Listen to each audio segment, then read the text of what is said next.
Waitress fired for offering free coffee to an old man. Next day, he arrives in a limo with lawyers.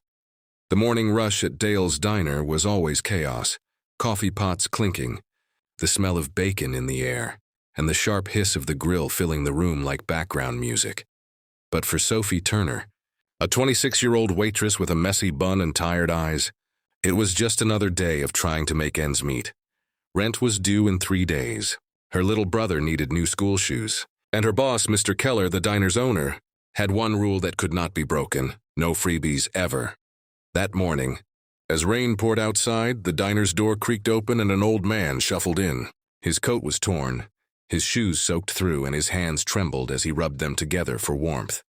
He looked around, almost apologetically, before quietly asking, "Ma'am, could I maybe just sit for a while? I don't have much money, but I just need to warm up." Something about his soft, tired voice hit Sophie right in the heart. She saw the loneliness in his eyes, the kind that doesn't come from being alone, but from being forgotten. She nodded gently. "Of course, sir. Take a seat. I'll bring you something warm."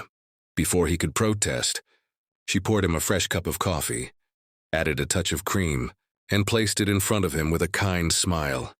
When he tried to reach for his pocket, she stopped him. "It's on the house," she whispered. "You look like you could use it." But kindness, it seemed, had a price. Just as she turned to serve another table, Mr. Keller stormed out of the kitchen, face red, voice sharp. "Sophie, what did I just see you do?" She froze. "He looked cold, sir. It was just 1 cup of coffee." "1 cup? Do you think we're running a charity here?" Keller snapped. "You're fired. Pack your things." The old man watched, silent and heartbroken, as Sophie's lip trembled. She tried to explain, but it was no use. Keller pointed at the door, his voice final. She removed her apron, tears welling up, and walked out into the rain. The old man tried to stand. "Son, please, she didn't mean..." But Keller only muttered, "People need to learn rules, not excuses." The next morning, Dale's diner was unusually quiet. The same regulars sat in their booths. The same smell of coffee lingered, but something felt off. Then, around 10 a.m., a sleek black limousine pulled up in front of the diner. 2 men in tailored suits stepped out, followed by the same old man, now dressed in a sharp gray coat and polished shoes. The transformation was stunning. Mr. Keller nearly dropped a plate as they entered. "Can I help you?" he stammered. The old man smiled calmly. "Yes, my name is Henry Whitmore. You may not remember me, but your waitress, Sophie, was kind enough to give me a cup of coffee yesterday." Keller's tone shifted. "Ah, yes, that situation. I had to let her go. Company policy, you know."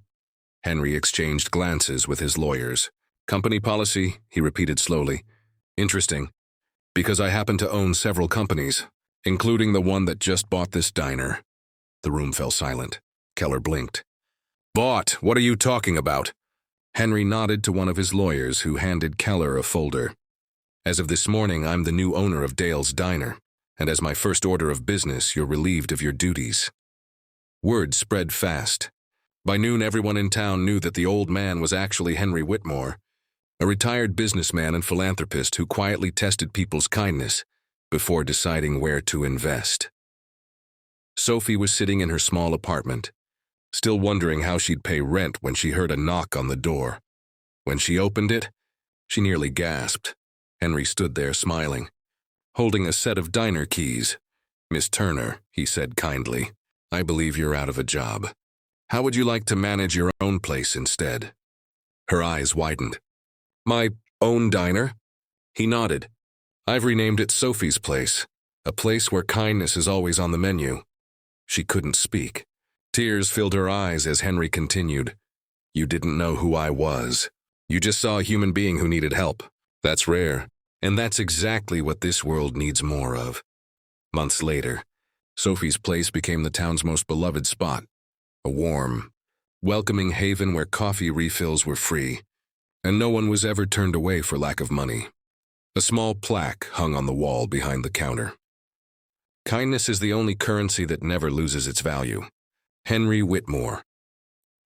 6 months had passed since Sophie took over the diner.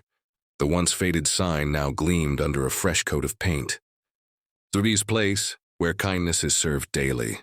Every morning, the smell of cinnamon rolls and roasted coffee filled the air. But what truly made the place special wasn't the food. It was the feeling. People didn't just come to eat here. They came to feel human again. One rainy morning, Sophie was refilling coffee cups when she noticed a young boy standing outside the window, his face pressed against the glass. His clothes were soaked, and he clutched a torn school bag to his chest. She hurried out, umbrella in hand. "Hey there," she said softly. "You okay?" The boy nodded shyly. "I was just looking. I like this smell. My mom said we can't afford breakfast today." Sophie's heart sank. She smiled gently and held out her hand. "Well, today's your lucky day. Come on in, pancakes on the house." The boy hesitated.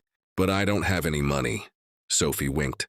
"Good thing kindness is free here." As they walked in, her staff exchanged warm smiles. They'd seen this side of Sophie before. Every single one of them had been trained not just to serve food, but to serve hope. The boy ate his pancakes like it was his first meal in days. When he finished, he looked up and said, "Miss, my mom says nice people always get hurt. You're nice. Aren't you scared?" Sophie smiled faintly. "Kindness isn't weakness, sweetheart. It's strength. The kind that never runs out." He grinned, his eyes shining for the first time in who knows how long. "I'll remember that." That evening, as Sophie was locking up, she noticed a familiar black limo pull up again. Henry Whitmore stepped out, leaning slightly on his cane, his silver hair catching the glow of the diner's neon sign. "Still giving away coffee." "I see," he teased gently. Sophie laughed. "You taught me well, Mr. Whitmore." He nodded, his eyes warm. "Actually, you taught me. I'd almost forgotten what it felt like to see the world through a kind heart." They sat together in a booth, watching the rain outside. Henry spoke after a moment of silence. "You know, Sophie, I've been thinking. Too old to run my foundation alone. I'd like you to take charge of it." Her eyes widened. "Me? But I'm just—" He interrupted softly. "You're exactly what it needs. Someone who leads with compassion, not ambition." Tears welled up again. "I don't know what to say." He smiled. "Say yes, and promise you'll never change who you are." A few weeks later, Sophie stood on a small stage at a charity gala, the new director of the Whitmore Foundation for Kindness. Her voice trembled as she spoke to the crowd of business leaders, journalists, and community volunteers. "I lost a job once because I gave away a free cup of coffee," she began. "I thought it was the worst day of my life. But it turned out to be the best, because it showed me that doing what's right will always take you where you belong." Applause filled the room. Even Henry, sitting in the front row, wiped away a proud tear. Later that night, as Sophie walked out into the cool evening breeze, she looked up at the stars and whispered, "Thank you, Henry." And in that quiet moment, she realized something profound, that true success isn't measured in wealth or status, but in the lives you touch when no one's watching.